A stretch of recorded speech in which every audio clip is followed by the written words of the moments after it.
In this video, I'll show you how to categorize transactions in Wave. First, log into your Wave account and open the business you want to use. Next, go to Banking in the left sidebar and select Transactions. Now, find the transaction you want to categorize and click on it to open the transaction details. Look for the Category field, then click the drop-down menu to view the available categories. Choose the category that best matches the transaction.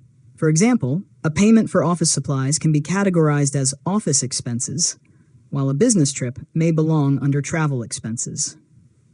If you're categorizing money that came into the business, make sure you choose the appropriate income category instead of an expense category. After that, review the transaction description, date, and amount to make sure everything is correct. You can also add a customer, vendor, or other details if needed. Next, if the same type of transaction happens regularly, Wave may give you options to make future categorization easier.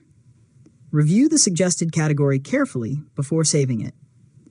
Once you're satisfied with the information, click Save or Confirm the transaction. Repeat these steps for your other uncategorized transactions. Finally, review your categorized transactions to make sure your income and expenses are assigned to the correct accounts. Accurate categorization helps keep your bookkeeping organized and makes your financial reports more reliable. And that's it. You've successfully learned how to categorize transactions in Wave. If you found this tutorial helpful, make sure to subscribe to Learn Mode Lab for more tutorials.